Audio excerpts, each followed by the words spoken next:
नमस्कार। पूरे भारत में आज लॉकडाउन का 24वां दिन और अमरावती में 27वां दिन। आइए डालते हैं सबसे पहले अमरावती के आंकड़ों पे नज़र। अमरावती के आंकड़ों में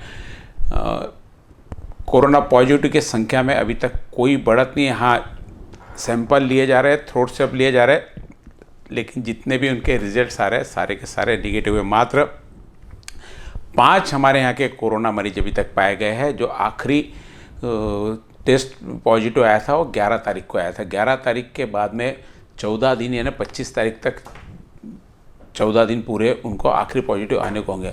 और पहला जो पॉजिटिव आया था, जिनकी डेथ तो 2 तारीख को हो गई थी, लेकिन 4 तारीख को उनकी रिपोर्ट आने के बाद में उनके जो आसपास के रिश्तेदार के और मिलने जुलने वाले सैंपल लिए थे उनके रिजल्ट 7 तारीख को आए थे। दूसरा रिजल्ट पॉजिटिव हमारे यहाँ पे 11 तारीख को आया। तो 11 तारीख से 14 दिन भी यदि पीरियड पकड़े तो 25 तारीख के आसपास यह 14 दिन इनका थोड़ा सेफ जोन में आ जाएगा। जो बफर जोन 14 दिन के लिए उन्होंने बना के रखा है, पहले 7 तारीख के हिसाब से कैलकुलेट था, 14 तारीख को 11 को और मिलने के बाद में उसके बफर जोन की लिमिट थोड़ी सी बढ़ गई है।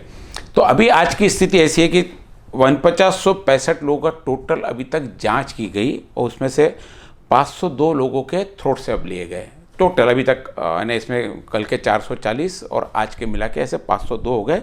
उसमें से निगेटिव अब तक 394 जिनकी रिपोर्ट आई है, ऐसे 394 लोगों की निगेटिव रिपोर्ट आई है। कल 358 थी, आज मिलकर 394 हो गई है। और अभी तक जो जिनकी रिपोर्ट आनी है अब 64 है। कल 89 थे, उसमें से कुछ लोगों की आज रिपोर्ट आ गई है, तो वो 64 बचे और रिजेक्टेड वही है 39, जिसमें से 32 का वापस रिकमेंड किया हुआ है जांच करने के लिए। और 5 लोग अभी तक पॉजिटिव आए हैं और आज जिनके हमने नमूने लिए ऐसे 37 लोग हैं। ये थी अमरावती की रिपोर्ट और अमरावती की रिपोर्ट के हिसाब से अभी तक कोई भी इसमें से पॉजिटिव केस 11 तारीख के बाद नहीं मिला। सभी के रिजल्ट्स निगेटिव आए हैं। आइए लेते हैं एक छोटा सा ब्रेक। और ब्रेक पे जाने से पहले आज की हेडलाइंस।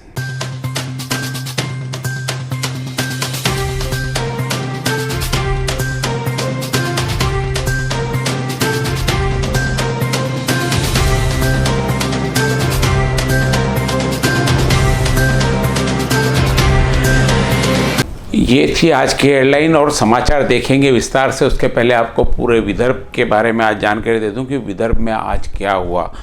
विदर्भ में आज एक नागपुर में एक और कोरोना पॉजिटिव पाया गया और उसका संपर्क सतरंजीपुरा से था, ऐसा आज का जो पॉजिटिव मिला उसके बारे में कहना। साथ ही एक बुल्ढाना में और पॉजिटिव मिला। यानी विदर्भ में आज 2 लोग और बढ़ गए। बुल्ढाना की संख्या बढ़कर 22 हो गई। वो भी यानी सरकार के जो नियम बनाए हुए सरकार ने कि 15 लोगों से ऊपर जहाँ की संख्या रहेंगी वो रेड जोन में चल जाएगा। जैसे नागपुर और बुल्ढाना सरकार ने जो आंकड़े दिए उसके हिसाब से दोनों के दोनों अभी रेड जोन में है। तो नागपुर में अब टोटल संख्या बढ़कर हो गई 59 आज का एक मिलाकर, और कल के 2 ऐसे टोटल मिला के अभी 59 की संख्या हो गई है। और एक गोंदिया में नागपुर संभाग में पकड़े तो नागपुर संभाग में टोटल आंकड़ा उधर 60 का हो गया। नागपुर में कल जो कोरोना के पॉजिटिव पाए गए थे उनका अभी आज उनकी हमने जब पूरी जानकारी ली तो 16 तारीख को वो दिल्ली से आए। बात बताने के पीछे कुछ कारण है कि 16 तारीख को दिल्ली से नागपुर आए थे और 10 दिन वो ऐसे ही मार्केट में घूम रहे थे। जिस व्यक्ति को कोरोना का कल पॉजिटिव आए हैं 10 दिन तक ऐसे घूम रहे थे। 26 तारीख को जानकारी मिली तो 26 तारीख के बाद में उनको क्वारंटाइन किया गया। क्वारंटाइन करने के बाद में कल यानी 15 तारीख को समझो सैंपल लिया, 16 तारीख को उनके रिजल्ट आया। तो ये जो 14 दिन का बताया हुआ कि 14 दिन बाद नहीं कोरोना पॉजिटिव, तो ये चीज़ के इसमें हम लोग नहीं रहे। नागपुर की एक केस, ये केस की स्टडी हमारे सामने है कि 16 तारीख को दिल्ली से आया हुआ है, 10 दिन उन्होंने वहीं पे घूमे, उनको उस समय पॉजिटिव था नहीं था, लेकिन ये मान के चले कि दिल्ली से आए थे और उनको पॉजिटिव होगा तो 10 दिन वो जिन लोगों से मिले होंगे, पता नहीं कितने लोगों से मिले, तो उन लोगों को, और उसके बाद में जब 16 तारीख को मालूम पड़ा उनको क्वारंटाइन किया गया और उसी क्वारंटाइन के बीच में जब उनके सैंपल्स लिए गए तो ये सैंपल्स दिया था, इस टाइम पे ये पॉजिटिव आया। तो ये कितना खतरनाक वायरस है कि 1 महीने बाद भी यह जीवित उसमें था, जबकि हम 14 दिन की एक गाइडलाइन मान रहे थे बहुत दिन से। हमारे यहाँ भी कोई बाहर से आता तो कहीं 14 दिन क्वारंटाइन कर दो, 14 दिन हो गया तो चलो ठीक है नॉर्मल में छोड़ दो, लेकिन ऐसा नहीं है। 14 दिन बाद भी कई, जिसका इम्यूनिटी पावर ज़्यादा रहता है, 14 दिन बाद, 21 दिन बाद, यहाँ तो 1 महीने बाद ट्रेस हुआ। तो इस में कि हमको 14 दिन हो गए, उसको 14 दिन, अब उससे हम जाके मिल सकते, तो थोड़ी दूरियां अभी बना के रखनी है। हालांकि 20 तारीख को कहा गया कि जो ऑरेंज जोन में है वो खुल जाएगा, उसके बाद बात में करेंगे। एक बार आपको पूरे विदर्भ के आंकड़े बता दो। 59 टोटल हो गई नागपुर में, और 22 बुल्ढाना में है, 14 अकोला में है, और उसके साथ में 12 यवतमाल है, 5 अमरावती, 1 वाशिम, 1 गोंदिया, ऐसे मिलकर टोटल 114 लोग विदर्भ के हैं, जिसमें से 4 लोगों की मौत हो गई है और 1 की और मौत होगी। कोरोना का मरीज था लेकिन उसने आत्महत्या कर ली थी। इसलिए कोरोना के संक्रमण से, जो कोरोना के कारण मरे, इनकी संख्या 4 है, कोरोना मरीज 5 मरे अपने आप। ये थोड़ा सा डिफरेंस है। और चारों मरीज अमरावती, बुल्ढाना, अकोला और नागपुर, चारों मरीज की जो मरने की स्थिति है, उनका सारा रिपोर्ट मरने के बाद में आया कि वो कोरोना पॉजिटिव था। ये मैं बार बार रोज आपको ये बात इसलिए बता रहा हूँ कि हमारे यहाँ जब ट्रेस हुआ कि उसको उस स्टेज पर जाकर ट्रेस हुआ कि जहाँ से बचाना उनको संभव नहीं था। तो ऐसे कई लोग हो सकता हो कि घूम रहे हो जिनको कोरोना हो और आपको पता नहीं चले। क्योंकि जब हमने कई डॉक्टर से इसके बारे में बात की, जब इसकी रिसर्च की, कई लोगों से पूछा, तो उन्होंने कहा कि कोरोना कई बार आपको हो जाता है, लेकिन आपका इम्यूनिटी पावर ज़्यादा रहा तो आपको ठीक भी हो जाता है, आपको पता भी नहीं लगता कि आपको कोरोना हुआ था और आप ठीक हो गए। ऐसी केस हिस्ट्री कई है और हमने सब डॉक्टरों से चर्चा करके आपको एक बात बता रहे हैं। उसके बाद में लेकिन जिन जिन लोगों से वो मिलते हैं उन लोगों को कोरोना ट्रांसफ़र हो जाता है। अब उनमें यदि इम्यूनिटी पावर रहा तो हो सकता हो बच जाए, नहीं तो उसमें से भी कोई यानी इस स्टेज पे आ जाए कि उसको बचा नहीं पाए। अमरावती में जैसे यही हुआ कि 3 भाइयों को कोरोना हुआ। अब 3 में से पहले किसको हुआ, किसने 2 को ट्रांसफ़र किया, नहीं बता सकते। जिसकी मौत हुई, क्या उसको पहले हुआ था, नहीं जानकारी। जो 2 भाई हो उसमें से किसको पहले हुआ था, नहीं जानकारी। हमारे यहाँ की हिस्ट्री नहीं है, इसलिए अमरावती थोड़ा ज़्यादा सेंसिटिव है, इसमें हमको ज़्यादा समझना है। हालांकि 20 तारीख को अमरावती खोलने की बात कर रही है सरकारी नियम, WHO ने जो गाइडलाइन दी है कि जहां 1 हफ्ते तक कोई मरीज ना मिला वो रेड जोन से भी हो तो वो ऑरेंज जोन माना जाए, और ऑरेंज जोन यदि 1 हफ्ते तक नहीं आया तो वहाँ पे उसको ग्रीन जोन ट्रीट किया जाएगा और बाज़ार वहाँ पे शर्तों के साथ में खोला जाए। शर्तों के साथ में कितनी भी हो, आने जाना नहीं रुकता, आना जाना चलता ही रहेगा। यदि हमारे यहाँ बाज़ार खुलता है तो हमें बहुत ज़्यादा खुद को शासित करना पड़ेगा, खुद को कंट्रोल करना पड़ेगा, तभी उस खुले बाज़ार का हम कुछ आनंद ले पाएंगे। नहीं तो उस खुले बाज़ार में यदि कोरोना के संक्रमित घूमते रहे, कोरोना के संक्रमित कहाँ है नहीं पता, टेस्ट हो रही है, टेस्ट में कितनी जवाबदारी से लोग उत्तर देते हैं, हमने कई जगह देखा, कई जगह लोग प्रॉपर जवाब नहीं देते। स्वास्थ्यकर्मी को आज भी कई जगह घर में बात करने वाला कोई नहीं मिलता। महानगर पालिका की लगातार चेकिंग चालू, चेकिंग यानी सिर्फ आपकी इन्फॉर्मेशन ले रहे हैं वो कि आपके घर में कोई बीमार है क्या, इतनी सी चीज़ पे। क्योंकि अभी भी जो कई जगह जिनके सैंपल पॉजिटिव आते हैं उनमें कोई सिम्टम्स नहीं दिखते, नॉर्मल व्यक्ति की तरह, लेकिन उनको पॉजिटिव आया इसलिए उनको ट्रीटमेंट के लिए रख दिया। और नॉर्मल ट्रीटमेंट के अंदर वो कई बार वो ठीक भी हो जाता है क्योंकि इम्यूनिटी पावर भी वहाँ पे वर्क करते हैं। ऐसे में जिनको सिम्टम्स नहीं है लेकिन उनके रिजल्ट पॉजिटिव आ रहे हैं, तो हमारे शरीर का व्यक्ति भी यदि घूमता है तो पता नहीं कि मुझे भी हो या नहीं हो, क्योंकि बहुत लोगों से मिलते हैं हम लोग, पता नहीं किसके संक्रमण से आके हमको हो जाए। हमारा इम्यूनिटी पावर हमको बचा सकता है, नहीं तो हमको भी बचाने का कोई कारण नहीं यदि हमारी टेस्ट नहीं होती, क्योंकि हर व्यक्ति का थ्रोट स्वैब लेना पॉसिबल नहीं। हमारे इंडिया में मात्र 1 लाख के पीछे 17 लोगों का थ्रोट स्वैब लिया जाता है, तब हमारे यहाँ ये रिजल्ट है। यदि इसके प्रमाण बढ़ जाए तो हो सकता कि और आंकड़े बढ़ जाए इसमें, क्योंकि हमारे अपना आप ठीक होने, इसमें बहुत बड़ा सरकार तो चलो प्रयत्न करें, लेकिन बहुत बड़ा पावर यहाँ की जनता का, यहाँ की इम्यूनिटी पावर का, यहाँ का जो लोगों ने, जहाँ तक यदि अमरावती की बात करें तो अमरावती के लोगों ने सरकारी नियमों का पालन किया, 99.9% लोगों ने किया। 1% को हम इग्नोर नहीं कर सकते, क्योंकि 1% का वो ज़्यादा मिटाना, लेकिन उस 1% पे भी यदि प्रशासन कंट्रोल करने में कामयाब हो जाती है तो निश्चित रूप से हमारे यहाँ पे ये आंकड़ा नहीं बढ़ेगा संक्रमण। क्योंकि मैंने कल भी कहा कि इसको इतने दिन हो गए, 14 तारीख से भी, 11 तारीख से भी 7 दिन निकल गए, 18 तारीख तक आ गया, वहाँ तक भी कोई और नया पॉजिटिव, और उनके आसपास संपर्क में जितने भी लोग आए थे सबके थ्रोट स्वैप ले लिए, सबके निगेटिव थ्रोट निकले। हमारे यहाँ चांस नहीं है, लेकिन रिस्क लेने की स्थिति भी हमारे यहाँ पे नहीं है, क्योंकि वही बात कि आखिर इनको संक्रमण आया कहाँ से, जब तक ये चीज़ क्लियर नहीं होती हम लोग रिस्क जोन में ही रहेंगे। आइए देखते हैं। मसानगंज के कड़वी बाजार में एक मेडिकल पर कुछ लोगों को समझाने के चक्कर में पुलिस वाले से वहाँ के लोग सारे के सारे उलझ गए। उनका कहना पड़ा कि पुलिस वाले ने गाली दी, जबकि बहुत सारे लोगों ने आकर पुलिस वाले पर दबाव बनाया हुआ। ये प्राप्त जानकारी के अनुसार कि कुछ लोग वहाँ पर भीड़ कर रहे थे, पुलिस वाले ने मना किया, कुछ बोलचाल हो गई, उसके बाद वो मेडिकल बंद किया गया। लेकिन उस मेडिकल को खुलवाने के लिए पूरे वहाँ के परिसर के लोग जमा हो गए और उस पुलिस वाले पर दबाव बनाया और पुलिस वाले से ही मेडिकल का शटर उठवाकर खुलवाया। और यह जगह ऐसा कॉर्नर है जो एक कॉर्नर का उस रोड का भाग नागपुर गेट में आता है, इस ओर का भाग सिटी कोतवाली में आता है। हमने सिटी कोतवाली और नागपुरी गेट पुलिस स्टेशन से दोनों से इस बारे में चर्चा की तो उन्होंने कहा कुछ नहीं हुआ, थोड़ा सा हुआ था, समझा के सारा मामला निपटा दिया गया।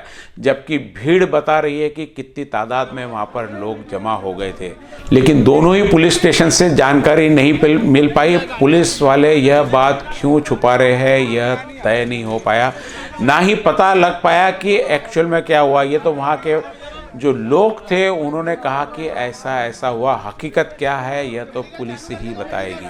6 बजे के आसपास की यह घटना है और उस घटना के प्रत्यक्षदर्शियों का वहाँ से हमको फ़ोन आया। जब हमारे टीम वहाँ गई तो सब कुछ वहाँ पे ख़त्म हो चुका था, दुकान खुल रही थी, लोग घरों पे जा चुके थे। लेकिन वहाँ के प्रत्यक्षदर्शियों ने वीडियो भी हमें भेजा है।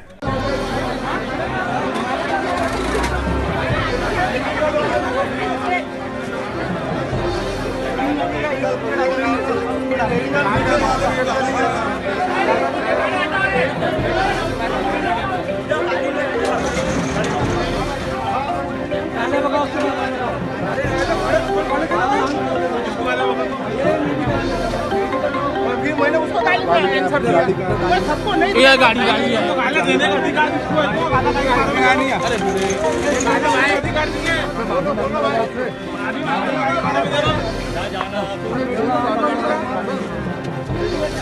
मेडिकल चालू करने को मेडिकल का समय मेडिकल चालू करो भाई, मेडिकल शटर उठा के दो, मेडिकल का शटर उठा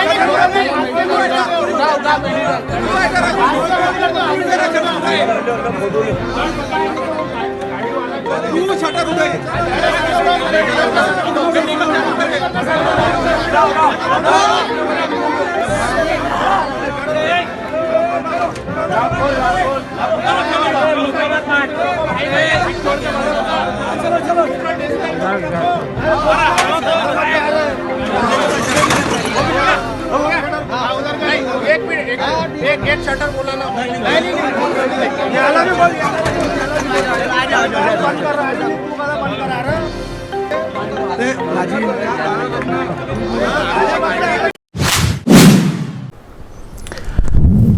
आज महिला बाल विकास कल्याण मंत्री यशोमती ठाकुर ने संपूर्ण महाराष्ट्र के महिला बाल विकास विभाग की वीडियो कॉन्फ्रेंस पर मीटिंग ली। साथ में महिला बाल विकास के सचिव कुंदन कौशिक भी उपस्थित थे, साथ ही दिल्ली से महिला बाल विकास कल्याण के अधिकारी भी मौजूद थे। इस वीडियो कॉन्फ्रेंस में उन्होंने लॉकडाउन के दौरान होने वाली परेशानी को समझा और उसका सॉल्यूशन निकाला। इस वीडियो कॉन्फ्रेंस में साथ में राज्य मंत्री बच्चू कडू भी उपस्थित थे।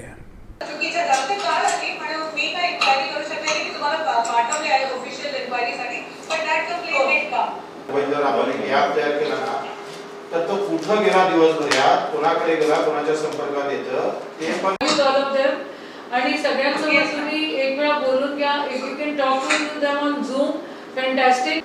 तर ते जे बालगृह किंवा महिला बालकल्याणकडून जे काही आपल्या विविध at least as long as they are inside they are safe, असं जनरल थिंकिंग आहे कमिशन मध्ये. तर हे सांगायचं होतं. हे आता जे जितेंद्र आव्हाड सोबतचे म्हणजे बाकीचे जो ड्रायव्हर चालक होता त्याला ते पॉझिटिव्ह निघाला असं तर थोडंसं जास्त अजून आपल्याला काळजी घेऊन तुम्ही तुमच्या लेवलवर प्रत्येक जितकं जास्त CWC शी तुम्ही कनेक्ट राहू शकाल तेवढं नक्की राहावं अशी विनंती आहे तुम्हाला. पण तुम्ही जर महत्त्वाचा मुद्दा आपण उपस्थित केला तसं त्यापुढे अजून जास्त चांगल्या पद्धतीने सर आपण या सगळ्या गोष्टींमध्ये लक्ष दिलं पाहिजे याची आम्ही खबरदारी घेऊ सर. जी काही बालगृह असेल अधिक कोणते योजना असेल ते आपण तपासून घेतलं. At least as long as they are inside they are safe असं जनरल थिंकिंग आहे कमिशनमध्ये. तर हे सांगायचं होतं. हे आता जे जितेंद्र आव्हाड सोबतचे म्हणजे बाकीचे जो ड्रायव्हर चालक होता त्याला ते पॉझिटिव्ह निघाला असं. तर थोडंसं जास्त अजून आपल्याला काळजी घेऊन तुम्ही तुमच्या लेवलवर प्रत्येक जितकं जास्त CWC शी तुम्ही कनेक्ट राहू शकाल तेवढं नक्की राहावं अशी विनंती आहे तुम्हाला. आज महिला बाल कल्याण विभागाचा पूर्ण महाराष्ट्राचा आढावा घेण्यात आला. प्रत्येक जिल्ह्यातले CDPO, डेप्टी CEOज, महिला बाल कल्याण अधिकारी ते व्हिडिओ कॉन्फरन्सिंगवर होते आणि सगळ्यांना इन्स्ट्रक्शन्स देण्यात आले. सगळे आमचे कमिशनरेट, सगळे विभागाचे जसं महिला बाल कल्याण विभाग आहे, ICDS विभाग आहे, जुवेनाईल विभाग त्या ठिकाणी आहे, सगळ्या गोष्टींचा आम्ही तिथे आढावा घेतलेला आहे आणि निर्देश देण्यात आलेले आहेत. मागच्या वेळेला पण सांगितलं होतं की लवकरात लवकर आहार त्या ठिकाणी पोहोचून गेला पाहिजे. गरम ताजा आहार जो THR मध्ये आता कन्वर्ट करण्यात आलेला आहे तो देखील शेवटच्या नारायणापर्यंत पोचला पाहिजे आणि अमृत आहार देखील त्या ठिकाणी जास्तीत जास्त लोकांच्या अकाउंटमध्ये जर आपण डायरेक्ट कॅश बेनिफिट जर आपण दिलं तर ते चांगलं होईल असेही निर्देश आम्ही दिलेले आहेत. मग आमच्या डिपार्टमेंटमध्ये बेगर होम्स आहेत त्याचाही आढावा झालेला आहे. त्या ठिकाणी महिला गृह आहेत, बालगृह आहेत, मग डोमेस्टिक व्हायलन्सचाही आम्ही आढावा या ठिकाणी घेतलेला आहे. त्या ठिकाणी आम्ही जी लेकरं बालगृहामध्ये राहतात CWC शी कनेक्ट आम्ही सगळेजण टेक्नॉलॉजी वापरून एक दुसऱ्यांच्या कनेक्शनमध्ये आहेत आणि सगळेजण एक दुसऱ्यांच्या मदतीसाठी तत्पर आहेत. कुठेही काही झालं तर आमच्यापर्यंत सुद्धा निरोप होतो आणि आम्ही देखील ते ॲक्शन घेतो. ग्राउंड लेवलचे माझ्या अंगणवाडी सेविका, माझे सुपरवायझर्स, माझे बालकल्याण विभागाचे सगळे अधिकारी ते सगळे तत्परतेने काम करत आहेत आणि चांगलं काम सुरू आहे. अडीअडचणी येत आहेत, थोड्या अडीअडचणी येतीलच कारण लॉकडाऊन आहेत आणि तशी प्रसाधनं आपल्याकडे उपलब्ध नाही आहेत. तर तरी पण त्या अडचणींना मात करून महिला बाल कल्याण विभाग शेवटच्या नारायणापर्यंत पोहोचून जी काही साधनं उपलब्ध करून द्यायची आहे ती उपलब्ध नक्कीच करून देतोय ह्याचं निश्चिंतेने आम्ही सांगू शकतो. आज अमरावती में घूमते समय कई जगह ऐसे मिले कि लोगों के पास राशन कार्ड है लेकिन उनको राशन नहीं मिला. सरकार ने भी अलग अलग प्रकार के राशन कार्ड इशू किए.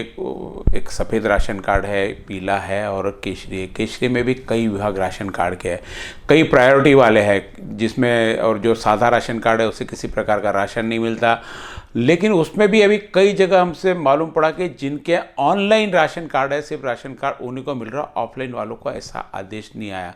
जब इनमें हमने इस चीज़ की पता लगाने की कोशिश की तो DSO से मुलाकात हो नहीं सकी कि ऑफलाइन राशन कार्ड वालों को क्या मिलेगा और इनको क्या मिलेगा. सरकार कई घोषणा कर रही है कि राशन पूरा है, राशन मिलेगा, अनाज बहुत मिल रहा है, लेकिन किसी को भी कहीं पे भी फ्री में राशन की कोई अपेक्षा करें, फ्री में सरकार की ओर से कोई राशन नहीं मिल रहा. मात्र अंत्योदय कार्ड वाले जिनके पास उस योजना में शामिल है उसको ही 5 किलो मात्र चावल प्रति व्यक्ति फ्री मिलने वाले हैं. शायद कई जगह वो स्टॉक आ भी गया, वो मिलना. बाकी किसी प्रकार के किसी को कोई भी फ्री में राशन की सुविधा नहीं है. क्योंकि हमारे पास भी बहुत सारे फ़ोन आते हैं, हमारे पास राशन कार्ड है, हमको अभी तक राशन नहीं मिला. सरकार की तरफ से ऐसी कोई योजना कि राशन कार्ड वाले को फ्री में राशन देना ऐसा नहीं है. तो कृपया जिनके पास राशन कार्ड वो चीज़ समझ लेवे, क्योंकि हर चीज़ का जो आखिरी में आता है वो राशन कार्ड की दुकान पे आता है. ऐसे ही राशन कार्ड में कई जगह ब्लैकमेल. आज ही यहाँ के पेड़ी के पास में भी राशन दुकानदार के पास आज उनके पास रेड हो गई। उन्होंने कई लोगों को पावती नहीं दी और राशन का पैसा लिया, इस हिसाब से उनको लिया और वहाँ पे रेड हो गई। ऐसे कई दुकानदार करते भी हैं, लेकिन सरकार की ओर से फ्री का राशन नहीं दिया गया। लेकिन जो राशन का कोटा आता है वो डिस्ट्रीब्यूट हो जाना चाहिए, लेकिन ऑनलाइन ऑफलाइन के चक्कर में कई लोगों को राशन मिल नहीं पाता और कोटा जितना मिलता है, अब ऑनलाइन ऑफलाइन के हिसाब से इसका भी कहीं से पूरा खुलासा नहीं कि जितने कार्ड है उतना पूरा कोटा जाता है कि सिर्फ ऑनलाइन का कोटा जाता है। दुकानदार सिर्फ ऑनलाइन है जिसको उसको ही राशन दे रहा, ऑफलाइन का उनका अभी उनके पास में अप्रूवल आना, ऐसा कहते हैं। आज इसी चीज़ को लेके पेड़ी में वहाँ पर अधिकारियों ने रेड की है और छापा मारकर कार्रवाई की है। मुक्काम पोस्ट दाडी, तालुका भातकुली, जिल्हा अमरावती। माझं नाव योगेश शेषराव तेलमोरे। तर मी माझं राशन आणण्यासाठी गेला असता राशन दुकानदाराने जास्तीचे पैसे घेतले। आणि माझं राशन 50 रुपयाचं राशन होते तर त्यांनी 50 रुपये घेतले, पावती दिली नाही। तर मी ऑनलाईन तक्रार केली। ऑनलाईन तक्रार केल्यानंतर तिथं त्या साहेबांचा मला फोन आला, तेव्हा तुझी ऑनलाईन तक्रार आली आहे, तर बाबा कसं काय मॅटर आहे? तेव्हा मी म्हटलं साहेबांना सांगितलं का बाबा राशन दुकानदाराला पावती मागितली, त्यांना पावती दिली नाही, मी ऑनलाईन तक्रार केली। तर मी तिथं समजा सांगितलं असं असं झालेलं आहे म्हणून असं प्रकार पूर्ण। तर सर्व गावकऱ्यांची तक्रार तीच होती का पावती देत नाही, जास्तीचे पैसे घेते। माझे तर 50-50 रुपये, काही जणांचे 100-20 असे घेते आणि त्याचं राशन कमी होते। आता माझं 50 रुपये देतो, माझं 36 रुपयाचं राशन होते, पण मी 50 रुपये देतो दरवेळेस। असं 15 ते 30 वर्षापासून या राशन दुकानदाराचं इथं भ्रष्टाचार चालू आहे। त्या भ्रष्टाचाराला कुठंतरी आळा म्हणून मी इथं हे केलेलं आहे। त्यांचं नाव काय? दुकानदाराचं नाव काय? दुकानदाराचं नाव ज्ञानदेव पंडित तेलमोरे, PD तेलमोरे म्हणून हे आहे तिथं। हे जवळपास किती दिवसापासून हा सर्व प्रकार चालू आहे? हा तो प्रकार असा भरपूर दिवसापासून चालू आहे। म्हणजे असं म्हणा गावात मी 15 ते म्हणजे राशन कार्ड आहे तेव्हापासून राशन कार्ड ज्यांच्या जवळ आहे त्यांना कधीच पावती मिळाली नाही। मी असं ऐकण्यात आलं आहे की आपण काही नागरिकांनी, आपल्या सदर नागरिकांनी याच्या पहिली त्यांची कंप्लेंट केली होती, याच्या पहिली पण तक्रार, मात्र त्या तक्रारीवर कुठली आजपर्यंत कारवाई झाली नाही। आणि तुम्ही कारवाई झाली पण पूर्ण कारवाई झाली। तुम्ही नुकत्या काही 2-3 दिवसाआडच तक्रार केली ना, आता प्रशासन तुमच्या दारी येऊन टाकलं आहे, तुमची काय अपेक्षा आहे प्रशासनाकडून? प्रशासनाला माझं एकच एक हे आहे की याच्यावर कठोर कारवाई होऊन राशन दुकानदाराचा परवाना रद्द करण्यात यावा। आणि याच्यावर याच गावाचं नाही तर सर्व गावामध्ये असंच प्रकरण चालू आहे, तर या प्रकरणावर थोडंसं शासनाने हे टाकून याच्यावर कठोर कारवाई करण्यात यावी अशी माझी विनंती। सध्या संचारबंदी लागू आहे आणि संचारबंदीमध्ये प्रशासन तुमच्या जर मागण्या गावकऱ्यांच्या जर प्रशासनानं पूर्ण केलं नाही तर तुमचं पुढचं पाऊल काय आहे? तर हे क्वारंटाईन नंतर आपण जर 3 तारखेला क्वारंटाईनचं हे होणार आहे, त्याच्यानंतर आपण ते बघू। कारण हे जर असं चालू राहिलं तर म्हणजे गावागावात असे हे होऊ शकते आणि नागरिक बाहेर येऊन असं म्हणजे क्वारंटाईनचा हे भंग होऊ शकतो। त्यामुळे 3 तारखेच्या नंतर क्वारंटाईन संपल्यानंतर आपण ते बघायचं आहे। काय कारवाई करणार? मी विजय मांजरे, निरीक्षण अधिकारी भातकुली। दाडी या गावाची तक्रार होती की काही कारधारकांना पावत्या मिळत नव्हत्या आणि जास्त पैसे घेतात, धान्य मिळत नाही। त्यानुसार आम्ही चौकशी केली आणि चौकशी करून वरिष्ठाकडे अहवाल सादर करू, त्यानुसार कारवाई करण्यात येईल। आज अमरावती शहर पूरी तरह शांत रहा, लोग पूरा नियम का पालन करते हुए नजर आए, क्योंकि लगातार मनपा और पुलिस द्वारा मास्क न पहनने की कार्रवाई होने के चलते कई जगह लोग आज सुबह भी जब बाज़ार 4 घंटे खुला था तो सभी लोग मास्क पहने नजर आए। लोगों ने नियम का पालन करना शुरू कर दिया, प्रशासन द्वारा भी पालन करवाया जा रहा, साथ ही जनता भी पूरा उनमें सहयोग कर रही, क्योंकि कोरोना से अब डर सबको लगता है। कोरोना से बचने के लिए लोगों ने घर घर में सैनिटाइज़र रखे, दुकानों पे सैनिटाइज़र रखा हुआ है, लोग जेब में सैनिटाइज़र की बोतल लेके घूम रहे हैं, मास्क लेके घूम रहे हैं। नहीं मास्क तो कम से कम चेहरे पे दुपट्टा दस्ती बांधकर लोग घूमते हुए दिखाई दे रहे हैं। ऐसा ही रहा तो निश्चित रूप से हम जल्द ही कोरोना पर मात कर लेंगे। आइए देखते हैं यशोमती ताई ठाकुर ने भी प्रशासन और जनता से क्या कहा। अमरावती जिल्ह्यामध्ये खरं आजपर्यंत 5 आढळले, त्यातले एक व्यक्तीचा मृत्यू झाला आणि त्या दिवशीपासून अमरावती जिल्ह्यामध्ये इतक्या कडकरित्या सगळ्या गोष्टी पाळल्या गेलेल्या आहेत. फीवर क्लिनिक्स केलेले आहेत, मोहल्ला क्लिनिक्स केलेले आहेत. ज्या एरियामधनं कोविडचे आजारी निघालेत त्यांना ते एरिया सील करण्यात आलेली आहेत. मार्केट प्लेसेस सगळे वेगळ्या ठिकाणी हलवण्यात आलेले आहेत. पूर्ण अमरावती शहरामध्ये आणि पूर्ण जिल्ह्यामध्ये तसं बघितलं गेलं तर थोडासा आपण निश्चिंती नाही म्हणता येणार, पण थोडंसं आपण व्यवस्थित त्या ठिकाणी नक्कीच आहोत आणि सुरक्षित आहोत असंही म्हणायला काही कारण नाही.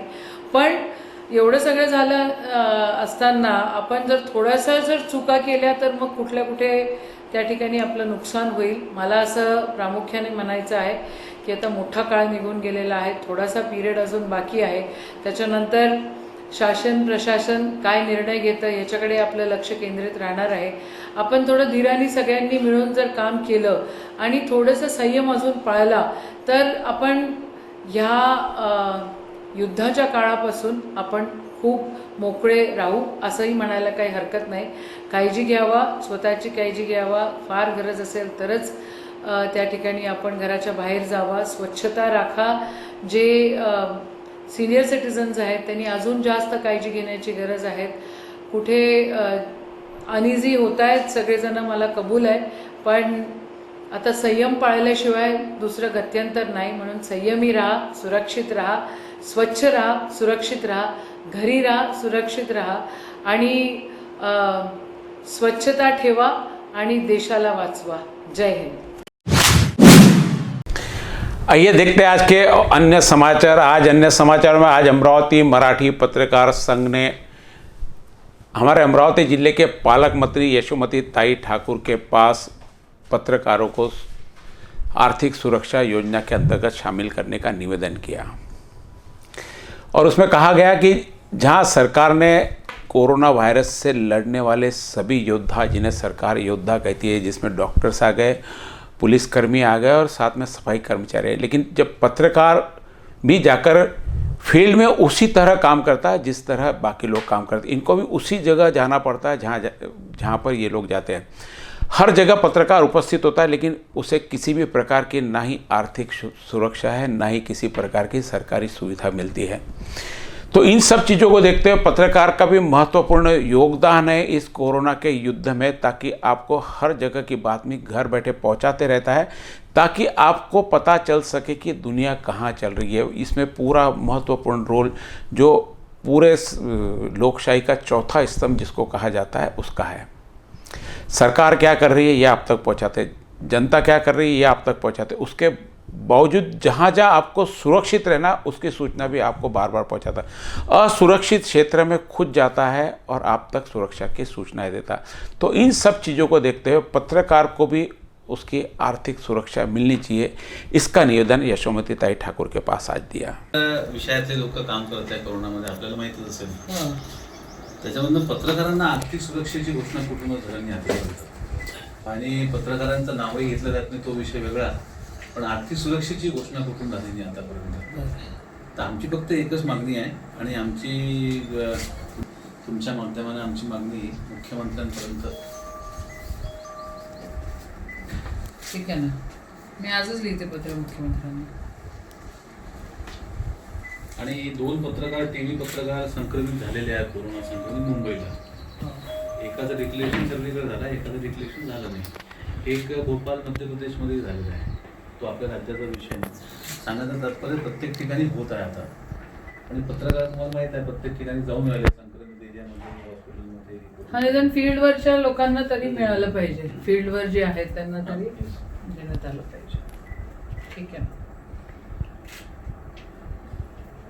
मी आज लिहिते पत्र. तिघांना मी पत्र लिहिते, मुख्यमंत्री, उपमुख्यमंत्री आणि बाळासाहेब थोरात. तिन्ही पक्षांच्या प्रमुखांना मी घेऊन जाते. इव्हन सफाई कर्मचाऱ्यांना पण आर्थिक सुरक्षा आहे पत्रकारांना सोडून. आहे जे फील्डवरचे आहेत, पण त्याच्यामध्ये कॅटेगरायझेशन होऊ शकतं का फील्डवरचे आणि फील्डवर जे बातम्या. याला सर्टिफाय फक्त संपादक मालकच करू शकतो. ओके. किंवा ऑफिस हेड सर्टिफाय करू शकतो, किंवा DIO कडे यादी असते फील्डवाल्यांची. ओके. किंवा DROने अशा वेळेस पुन्हा राज्यभरातून प्रत्येक जिल्ह्यात आपल्या म्हणजे जे ऍक्टिव्ह दैनिक आहेत, सक्रिय पत्रकार की फील्ड मधले पत्रकार? सक्रिय पत्रकार, आता तो फील्ड मधला एखादा आला ऑफिसमध्ये, आता आमच्या ऑफिसमध्ये किंवा प्रत्येक ऑफिसमध्ये पूर्ण स्टाफ आहे, जवळपास स्टाफ कोणत्या दैनिकाने किंवा TV चॅनलनी कमी नाही केला. आता तो फील्डवरचा पत्रकार हा तो येतो ना, सोशल डिस्टन्सिंग मधनं 8 तास काम करणे शक्य नाही आहे. तो टेबलच्या पाशी येते, जवळ होतो, तो संपादकाच्या येते, डेस्क ऑफिसरच्या, डेस्क संपादकच्या जवळ येते, उपसंपादकाच्या जवळ येते. उसके बाद यशोमती ताई ने तुरंत महाराष्ट्र सरकार के साथ ही केंद्र सरकार के पास मंत्री प्रकाश जावड़ेकर के पास भी निवेदन भेज दिया. अमरावती जिले के लिए बहुत खुशखबरी वाली बात है और बहुत अच्छी बात है कि अमरावती में 2 कोविड-19 की टेस्ट की मशीन लग रही है. एक अमरावती यूनिवर्सिटी में मशीन पूरी तरह इंस्टॉल हो चुकी है, जिसके फोटोग्राफ्स भी हम इस माध्यम से दिखा रहे हैं. साथ ही यशोमती ताई ने कहा कि शीघ्र ही 1-2 दिन में IMCR का अप्रूवल आते ही यह मशीन चालू कर दी जाएगी. काल काही इन्स्ट्रुमेंट्स संत गाडगेबाबा युनिव्हर्सिटीची जी लॅब आहे त्या ठिकाणी पोचून गेलेले आहेत. आता प्रायोगिक तत्वावर तिथे टेस्ट सुरू होतील आणि जशीच ICMRचं रेकग्निशन मिळतं आहे तसं या ठिकाणी लॅब सुरू होईल. त्याच्यासोबतच डॉक्टर पंजाबराव देशमुख मेडिकल कॉलेजनी देखील ICMRला प्रपोजल पाठवलेलं आहे. त्याला 1-2 ॲक्रिडेशनची गरज आहे. ती ॲक्रिडेशन कंप्लीट झालं की त्यांना देखील मंजुरी मिळेल. मग अशा अनुषंगानं आपल्या अमरावती जिल्ह्यामध्ये 1 नाही 2 लॅब होतील अशी अपेक्षा आहे आणि आपल्या नागरिकांना लवकरात लवकर त्या ठिकाणी ती सोय उपलब्ध होईल. साधारणतः कितने दिन में चालू हो जाएगा? जैसे जो 2 दिन का बताया था ऐसे अभी अपेक्षा है जितने जल्द, आज भी हो सकता है, कल भी हो सकता है. ICMR का एक्रेडिशन जब आएगा तब की बात है. अपने तरफ से तो पूरा कंप्लीट है. अपने तरफ से, यूनिवर्सिटी के तरफ से टेक्निकली एवरीथिंग इज कंप्लीटेड. और यहाँ पे टेस्ट किसकी, कुछ फ्री वगैरह टेस्ट भी है? हाँ, मेरे समझ से फ्री टेस्ट करेंगे. कोरोना का कहर जहां अमरावती में थोड़ा शांत होता हुआ दिख रहा है, एक ही जगह पर सिमट कर गया, वहीं एक सारी नामक नई बीमारी ने जन्म लिया है. अमरावती जिले में करीब 22 लोग इससे ग्रसित पाए गए, ऐसा रिपोर्ट के अनुसार लिखा है. और ये क्या है सारी, जब हमने डॉक्टर विशाल काळे से बात की, मनपा के आरोग्य अधिकारी डॉक्टर विशाल काळे से बात की, तो उन्होंने इस रोग के बारे में जानकारी दी. नमस्कार, मैं डॉक्टर विशाल काळे, वैद्यकीय आरोग्य अधिकारी महानगर पालिका अमरावती. महानगर पालिका के द्वारा सारी यानी सीवियर एक्यूट रेस्पिरेटरी इलनेस, इसका जो सर्वेक्षण चालू है उसमें सहभागी होने के लिए अमरावती महानगर पालिका के जनता को आह्वान करता हूँ. जैसे सबको पता है कोविड-19 के सर्वेक्षण और उसकी जांच के लिए पूरे अमरावती में घर घर सर्वे चालू है. उसी तरह सीवियर एक्यूट रेस्पिरेटरी इलनेस यानी सारी के लिए घर घर जाके उसकी भी लक्षणें की जांच हो रही है. और ज़्यादातर ये दोनों चीज़ों की लक्षणें समान हैं. जैसे कि सारी में बुखार आना, खांसी आना और हॉस्पिटलाइज करने के लिए आवश्यकता होना, ये चीज़ अगर होती है तो उसको सारी का पेशेंट कहा जाता है. ये लक्षण आते ही जो भी आरोग्य कर्मचारी आपके घर पे सर्वेक्षण के लिए आते हैं तो उन्हें प्रथमतः इसकी जानकारी देना चाहिए. और उनको अगर लगता है कि ये सीवियर फॉर्म है और हॉस्पिटलाइजेशन की ज़रूरत है तो उसको कोविड-19 के लिए जांच की जाती है. सभी सारी पेशेंट को जांच करने के लिए इरविन हॉस्पिटल में कोविड-19 की जांच की जाती है और उसके हिसाब से उसकी ज़रूरत होने पे उपचार पद्धति होती है. हर पेशेंट सारी का हर पेशेंट कोविड-19 से ग्रसित हो ये ज़रूरी नहीं है, पर जांच हुए तो उसका लक्षणें पहले ही फेज़ में अपन डिटेक्ट कर सकते हैं. इसीलिए सबकी जांच होना अत्यंत आवश्यक है. तो ये सारी के सर्वेक्षण के लिए सब अमरावती वासियों ने सहकार्य करें. इसके लिए माननीय आयुक्त सर इन्होंने नियोजन किया है, उस हिसाब से सभी सहकार्य करें. सारी ये जो डिसीज़ है ये लक्षणों का समूह है. ये इन्फ्लुएंज़ा, कोविड-19 या सभी इतर भी विषाणु या जीवाणु से हो सकता है. तो इसके बचाव के लिए जो प्रशासन द्वारा नॉर्म किया है कि अभी घर से बाहर ना जाए, लॉकडाउन में सहकार्य करें और जो सोशल डिस्टेंस है 3 फीट का वो मेंटेन करे और मास्क का प्रयोग करे। ये सभी चीज़ें जो कोविड-19 के लिए अपन यूज़ करते हैं वो सभी चीज़ों का पालन करना अत्यंत आवश्यक है और उससे बचा जा सकता है। आज अमरावती के विधायक रवि राणा बीमार हो गए। लगातार लोगों के बीच में घूमते घूमते जब से सरकार ने लॉकडाउन किया तो कई बस्तियों में जा जाकर उन्होंने अनाज बांटा, खाना बांटा। इसी घूमते चलते एग्जर्शन के कारण या उनकी और कोई थकावट के कारण वह कल रात को बीमार हो गया। सुबह उन्हें 102 तक बुखार था। सभी लोगों ने दुआ की उनके लिए कि रवि राणा जल्दी से जल्दी ठीक हो जाए। प्रदेश युवक कांग्रेस के महासचिव सागर देशमुख के नेतृत्व में विगत 4 दिनों से विविध भागों में सोडियम हाइपोक्लोराइड का स्प्रे ट्रैक्टर द्वारा भव्य प्रमाण में किया जा रहा है। स्वयं के खर्चे से ये कार्य वे किए जा रहे हैं, जिसका प्रमुख कारण कोरोना संकट है। विविध विभागों में दवाई का छिड़काव पश्चात संपूर्ण अमरावती में ये छिड़काव प्रक्रिया करने देशमुख बंधुओं का मानस है। जिले के पालक मंत्री यशोमती ठाकुर द्वारा सागर देशमुख व अभिनव देशमुख की मुक्त कंठ से प्रशंसा की गई है। नमस्कार, मी सागर देशमुख, महाराष्ट्र प्रदेश युवक काँग्रेसचा सरचिटणीस। तुम्हाला सर्वांना माहिती आहे, संपूर्ण देशभरात कोरोनाने हैमात घातलेला आहे। अशा परिस्थितीत प्रत्येक नागरिकांनी स्वतःची जबाबदारी समजून यासाठी काही करणे आवश्यक आहे। अशा परिस्थितीत महाराष्ट्र प्रदेश युवक काँग्रेसचे अध्यक्ष सत्यजित तांबे तसेच आमच्या मार्गदर्शिका जिल्ह्याच्या पालकमंत्री यशोमतीताई ठाकूर यांच्या मार्गदर्शनाखाली संपूर्ण अमरावती शहरात आम्ही सोडियम हायपोक्लोराइडच्या फवारणीचे काम इथे सुरू केलेले आहे। ही फवारणी टप्प्याटप्प्याने संपूर्ण अमरावती शहरात केली जाईल।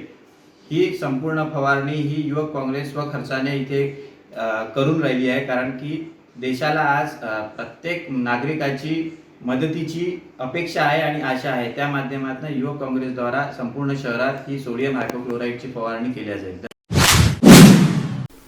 महानगर पालिका द्वारा नागरिकों के आरोग्य की जांच के लिए शहर भर में 4 आरोग्य वाहन जगह जगह जाकर नागरिकों से स्वास्थ्य की जांच पड़ताल कर रहे हैं तथा कोरोना ग्रस्त अगर कोई पेशेंट के लक्षण पाए जाते हैं तो उसे त्वरित इलाज के लिए अग्रसर किया जाता है। ये जांच निःशुल्क की जा रही है। ये यंत्र से अपने ये बॉडी टेम्परेचर है और इसमें टेम्परेचर अगर किसी को है क्या वो बता देता है। उसके अंदर 38 से रहे तो 100 बताता है, 35, 36 रहे तो नॉर्मल है, ऐसा है। अभी जो आपने चेकिंग की है इस दौरान किसी का टेम्परेचर ऐसा लगा आपको संदिग्ध? लगा अभी ऐसा है कि अभी है भैया अभी धूप में से आए नहीं, ऐसा इनका 38 लगा मुझे अभी क्योंकि धूप में से आए इसलिए टेम्परेचर ज़्यादा बताता है उसके अंदर। तो हमने उनको रोक दिया थोड़ी देर, रोका है थोड़ा सा हमको, और उसके बाद में और लेता मैं। कोरोना विषाणुओं की त्रासदी में अपने जान की परवाह न करते आरोग्य सेवा देने वाले डॉक्टर्स व आरोग्य कर्मियों पर आए दिन हमले होते हैं, जो सर्वथा निंदनीय है। इस विषय पर आरोग्य सेवा दे रहे आतिश राउत ने सिटी न्यूज समक्ष अपने मौलिक विचार प्रकट किए। मैं आतिश राउत अमरावती से बोल रहा हूँ। मैं आज आपको कुछ कोरोना के बारे में महत्वपूर्ण बात बताना चाहता हूँ। कोरोना एक ऐसी बीमारी है जो बहुत लोगों को अपने साथ में लेकर मतलब मर रही है। लोग जो है बहुत ज़्यादा मर रहे हैं। एक महामारी की तरह वो अपना पैर पसार रही है। वो एक्चुअली एक बहुत ही गंभीर समस्या है हमारे लिए, हमारे भारत के लिए। और अगर दूसरे देशों की तुलना अगर हम देखते हैं तो भारत जो है वो काफ़ी आगे है। इटली हो गया, स्पेन हो गया या अदर USA वगैरह कंट्रीज़ हो गई, वहाँ पर सबसे ज़्यादा प्रमाण में कोरोना के पेशेंट्स पाए भी गए हैं और वहाँ के जो पेशेंट्स हैं उनकी मृत्यु भी बहुत हो चुकी है। तो उस हिसाब से हमारा इंडिया जो है काफ़ी आगे है। ज़्यादा पेशेंट्स की यहाँ पर डेथ तो नहीं हुई है, पर हम काफ़ी लोगों को बचा सके हैं। कुछ मेडिसिन भी है हम लोगों के पास में जो दूसरे कंट्रीज़ वालों के पास में नहीं है। तो कृपया करके मेरी यही विनंती है सब लोगों से कि आप अपने घर में रहिए, क्वारंटाइन रहिए और सैनिटाइज रहिए। कहीं से भी बाहर से आते हो तो अपना जो हैंड वॉश है, सैनिटाइजेशन वो यूज़ करो, स्टरलियम वगैरह कुछ यूज़ करो और उसके बाद में ही अपने घर में कोई भी काम करो। आप हॉस्पिटल्स में काम करते हैं, अस्पतालों में अलग अलग लोग आते हैं, पेशेंट्स आते हैं, किन चुनौतियों का सामना आप कर रहे हैं और आज जिस प्रकार से जो हेल्थ वर्कर है, एम्बुलेंस पर अब हमले होते हैं, डॉक्टरों पर हमले हो रहे हैं, क्या प्रतिक्रिया आपकी? डॉक्टरों पर देखो, हम लोग का ऐसा है हॉस्पिटल में कि हमको हमारा काम है, ये हमारा पेशा है, हमको वो करना ही पड़ता है। जैसे हम लोग हैं हेल्थ वर्कर्स, जैसे हो गए डॉक्टर्स हो गए, हम नर्सेज हो गए और स्टाफ नर्सेज हो गए, और जैसे कि मॉर्शी लोग हो गए, कंपाउंडर वगैरह हो गए और अटेंडेंट वगैरह जो भी लोग हो गए, ये लोगों का सबसे ज़्यादा महत्वपूर्ण काम रहता। डॉक्टर्स लोग पेशेंट को चेक करते हैं, हम लोगों को मेडिसिन एडमिनिस्ट्रेट करना पड़ता है अकॉर्डिंग टू डॉक्टर थ्रू वगैरह, तो हम ज़्यादा क्लोज कॉन्टेक्ट्स में रहते हैं। तो हम लोगों को हम पूरा प्रोटेक्शन वगैरह यूज़ करते हैं, मास्क यूज़ करते हैं, हैंड ग्लोव्स वगैरह यूज़ करते हैं, हमको स्पेशल गाउन्स दिए हैं प्रोटेक्ट करने के लिए। इससे आप लोगों का भी ये फ़र्ज़ बनता है कि आप अपने घर में रहिए, स्टे रहिए घर में, और बाहर आप अगर जाते होंगे तो मास्क वगैरह यूज़ कीजिए। और बाहर से घर पे आने के बाद में अगर आप कभी हॉस्पिटल वगैरह से अगर घर पे आते हैं तो अपने जो कपड़े वगैरह है वो गर्म पानी में भिगोइए, हाथ अपने अच्छे से, कोई साबुन वगैरह अगर सैनिटाइजेशन नहीं होगा, स्टर्लियम वगैरह कुछ भी नहीं होगा तो साबुन से हाथ धोइए, कोई भी साबुन चलेगा। अमरावतीकरों को आप क्या संदेश देंगे? अमरावतीकरों ने किस प्रकार से सम्मान करना चाहिए कि जैसे डॉक्टरों का और हेल्थ क्षेत्र में जो भी काम कर रहे हैं स्वास्थ्य सेवा के अंदर, उन लोगों का हौसला बढ़े? अम्बा नगरी को क्या कहेंगे आप, जहाँ पर आज 5 पेशेंट हो चुके हैं? अम्बा नगरी हमारी अमरावती एक ऐसी जगह है जहाँ पे अम्बा देवी, जो अपनी माता है अम्बा देवी, उनका बहुत अच्छा ये है प्रकोप है, जिस वजह से हमारे तो ज़्यादा पेशेंट नहीं है, सिर्फ 5 पेशेंट पॉजिटिव है, 6 पेशेंट पॉजिटिव और 1 पेशेंट की डेथ हुई है। तो ये हमारे लिए अच्छी बात है, हम ऑरेंज लाइन में आते हैं अभी फ़िलहाल में। और बाकी अगर देखा जाए पूना मुंबई तो वो रेड जोन में आता है, हमारा ऑरेंज जोन में आता है, तो ये हमारे लिए अच्छी बात है। दूसरा, हमें ऐसे करना चाहिए, जो डॉक्टर्स है, नर्स है, हमें उनका रिस्पेक्ट करना चाहिए। जो लोग मारहान कर रहे हैं उनको वो कृपया करके ना करें, उनका रिस्पेक्ट करें, और आपको किधर भी वो दिखते हैं तो उनके लिए क्लैप कीजिए, उनको गुड विशेस दीजिए और प्लीज़ उनकी रिस्पेक्ट कीजिए।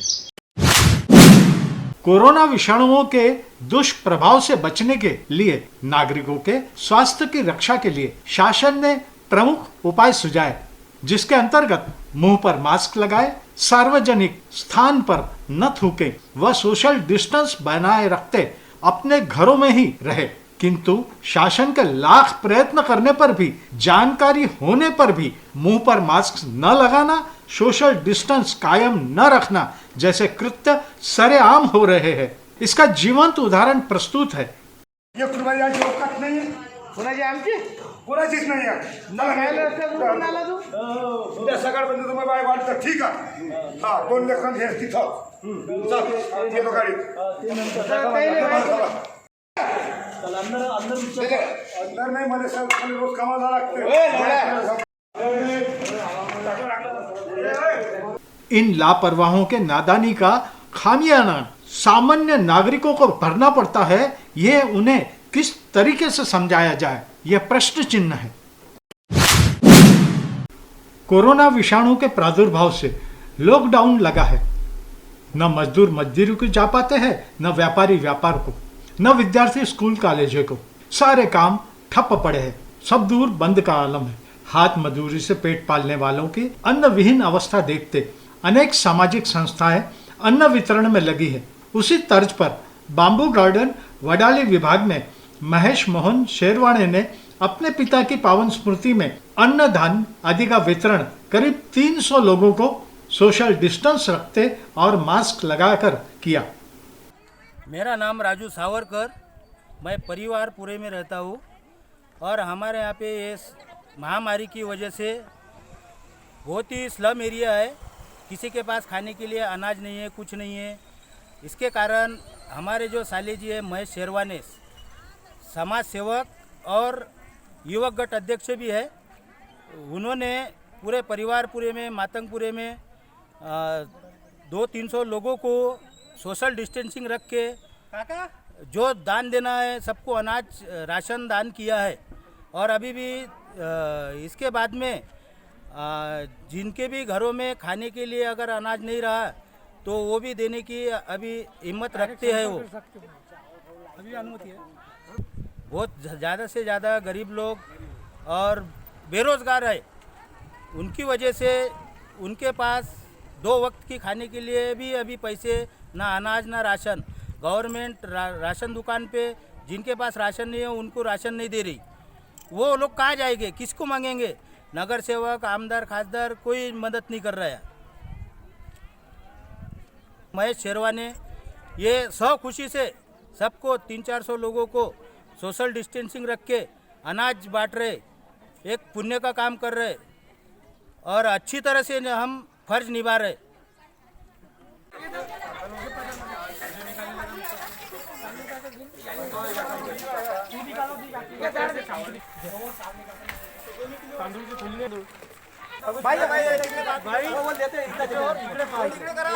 दोन थोड़ा डाल दो ना भाऊ, एक मिनट।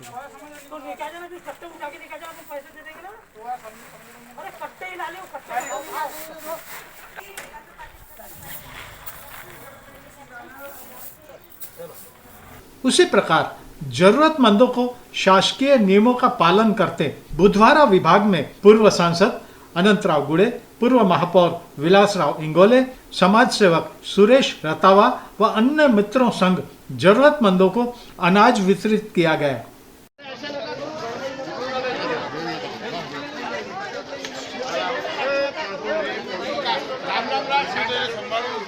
दूर दूर उभे राहा, दूर दूर दूर व्हा। चला हा तिकडे, चला चला तिकडे, चला चला तिकडे, चला चला चला साईड न व्हा तिकडे, व्हा तिकडे, दबा दबा दबा दबा ना ताई, चला चला तिकडे, ओ तिकडे तिकडे, चला पाशे पाशे पाशे साईड न।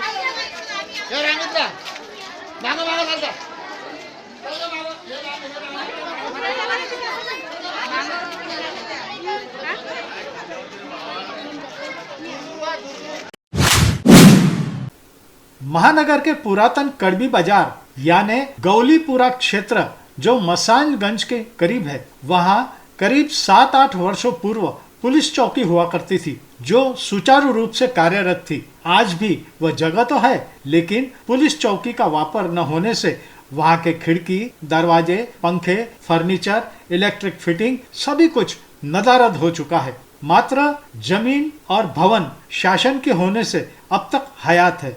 किसी जमाने की कार्यरत यह पुलिस चौकी अब अपनी बेनूरी पर जार जार आंसू बहाए जा रही है। जहां कभी बाकायदा झंडा वंदन होता था, अफसरान तफ्तीश में लगे होते थे, गुनहगार मारे डर के उसके करीब से भी न गुजरते, अब वह स्थान डुक्करों का निवास स्थान बन चुका है। सभी पास पड़ोस के लोग बतौर कूड़ेदान के उपयोग करते हैं इस स्थान का।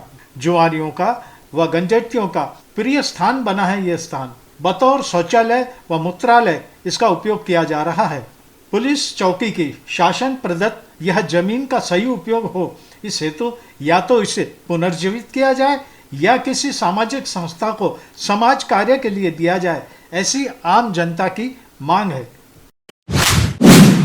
ये थे आज के समाचार। जैसे कि मैंने कहा कि हमें समाचार बहुत नहीं ढूंढने, समाचार नहीं ढूंढने यानी हमको कोई भी कोरोना का मरीज अमरावती में किसी भी प्रकार से नहीं मिल रहा है। बहुत अच्छी बात है, अमरावती इस मामले में बहुत लकी रहा कि एक की जगह कोरोना सिमट कर रह गया।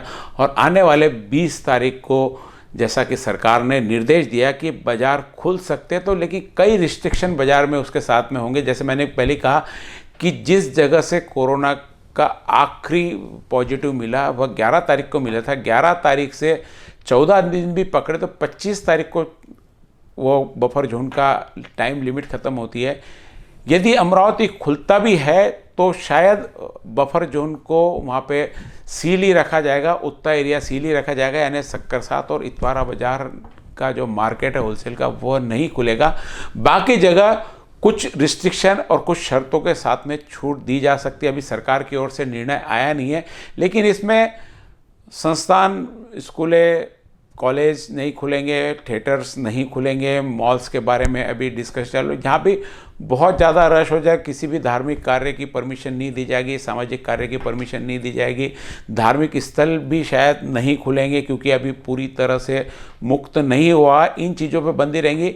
छुटपुट बहुत सारी जो आने जाने की चीज़ें, लोगों की दूसरी और बहुत सारी आवश्यकता है जो अभी नहीं ले पा रहे, इन चीज़ों की दुकानें शायद खुल सके। और जो कर्फ्यू अभी लगा हुआ है यानी लॉकडाउन हुआ है, वो लॉकडाउन शायद उसकी सीमा बढ़ जाए, सुबह 8 बजे से लेकर रात को शायद 8 बजे तक हुआ, क्योंकि रिस्ट्रिक्शन रहेगा, व्यापार के समय को रिस्ट्रिक्शन रहेगा, व्यापार किस चीज़ का चालू रहेगा, कौन कौन सी चीज़ आवश्यकता में आती, कौन कौन सी नहीं आती है आवश्यकता में, उसकी भी प्रायोरिटी तय किया जाएंगे। हालांकि सरकार ने ऑनलाइन बिजनेस को यानी ऑनलाइन डिलीवरी को परमिशन दी है, लेकिन कई व्यावसायिक संगठन ने, कैट ने भी इसके ऊपर ऑब्जेक्शन उठाया कि जो चीज़ प्रायोरिटी में नहीं है उसे ऑनलाइन में भी आप कैसे दे रहे हैं। ऑनलाइन में भी उन्हीं चीज़ों को परमिशन दी गई थी जो आवश्यक थी, लेकिन हर चीज़ मोबाइल, फ्रिज, स्टेशनरी यह आवश्यक में नहीं आता। जब परसों घोषणा हुई कि इन चीज़ों को भी 20 तारीख से छूट दी जाएगी, तो कई लोगों ने इसके ऊपर ऑब्जेक्शन उठाया, क्योंकि 1 महीने से लॉकडाउन में परेशान होकर जो मध्यम वर्गीय व्यापारी है, पूरी तरह व्यापार तो बंद है, लेकिन साथ में आज समाज सेवा के रूप में यही वर्ग जुड़ा हुआ है। लोगों को खाना पहुंचाना, लोगों को राशन देना, बना के खाना पहुंचाना। अमरावती के कई समाज सेवी संगठन हैं जो व्यापारियों के हैं, व्यापारी द्वारा चल रहे हैं। उन लोगों ने पूरा अपना बंद करके पूरी 1 महीने तक सेवा का कार्य किया, और बिजनेस की सुविधा उन कंपनियों को दी जा रही है जिनके तरफ से सरकार को कभी कुछ मिला नहीं। तो इसके ऊपर ऑब्जेक्शन लिया कई संस्थानों ने और कई सामाजिक संस्थाओं ने भी, कि जब बिजनेस करना ही है, जब यहाँ पे आप ओपन खोल रहे हैं तो ऑनलाइन की परमिशन अभी तो, क्योंकि कैरी अभी जैसे एक पिज़्ज़ा जो डिलीवरी करता था, उससे लोगों को उसको कोरोना का संक्रमण हो गया, तो जिन लोगों के यहाँ हो गया यानी एक्चुअली उसने कोरोना डिलीवर किया, कोरोना का कोरियर्स हो गया। तो ऐसे जो घर में आपके पार्सल लेके आएंगे, जो व्यक्ति लेके आएगा, वो कितनी जगह से आया, कहाँ गया, उसका टेस्ट हुआ नहीं हुआ, वो कहीं से किसी संख्या, क्योंकि ऑर्डर देने वाला तो ये नहीं देखेगा ना उसको संक्रमण है नहीं है, वो रेड जोन से कहाँ से, तो उसको सब जगह जाके डिलीवरी देनी है। तो सभी तरफ से इसके ऊपर ये ऑब्जेक्शन लिया जा रहा है कि ऑनलाइन डिलीवरी चालू सरकार ने नहीं करनी चाहिए। आपको भी यदि लगता है कि ऑनलाइन डिलीवरी नहीं चालू होनी चाहिए, तो नीचे हमारे कमेंट बॉक्स में ज़रूर लिखें। ये कमेंट बॉक्स आपके सरकार तक पहुंचते हैं, अमरावती के माध्यम से आगे तक पहुंचेंगे। ऑनलाइन डिलीवरी चालू होनी चाहिए, नहीं होनी चाहिए, इस चीज़ के लिए आप हमें कमेंट्स लिख के भेजिए, क्योंकि ऑनलाइन डिलीवरी चालू होती है जब छोटे छोटे सभी छोटे छोटे शहर, बड़े शहर, बॉम्बे, नागपुर, दिल्ली आप भूल जाइए अभी बिजनेस के लिए, लेकिन इनके जो ओनर्स बैठे हैं, ये इन्हीं बड़े शहरों में बैठे हैं, इनका भी धंधा वहाँ से मार खा रहा थी, आप तक पहुँचेंगे, क्योंकि डिलीवरी वहीं से निकलेगी। फिर डिलीवरी बीच में कह रहे थे चाइना से कोई, एक जगह तो कल वीडियो आया इंदौर का, कह रहे थे इंदौर का, हमने कहीं कंफर्म नहीं किया। लोगों ने नोट रख दी तो पुलिस ने आके लकड़ी से सारी नोट्स उठाई है, वो कहीं पे भी खुद ने हाथ नहीं लगाया। तो लोगों को ये कहना पड़ेगा नोट के द्वारा भी लोग वायरस फैला रहे हैं। कुछ भी अफवाह हो सकती, नहीं हो सकती ऐसा नहीं, लेकिन वीडियो में है कि एक एक नोट वहाँ से उठा के पुलिस ने लेके आई, पुलिस ने नोट उठा के रखी हुई है।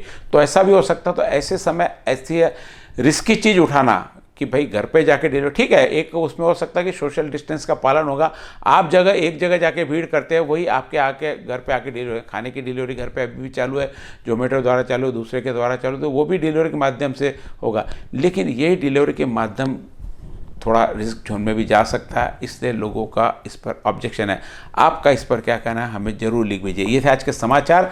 आज का समाचार पत्र कैसे लगा हमें ज़रूर सूचित कीजिएगा, और अपने जो भी राय है कमेंट बॉक्स में हमें लिख भेजिए। आपकी राय पर हम ज़रूर विचार करेंगे, और यदि हुआ तो ऊपर तक जहाँ पे प्रशासन तक पहुँचाना उसका प्रयास करेंगे। आपके कमेंट्स आते रहते हैं, जितने भी आपके कमेंट्स आते हैं हम उस कमेंट्स की चर्चा प्रशासन के पास कर देते हैं। बस आज के लिए इतना ही। देखते रहिए सिटी न्यूज़।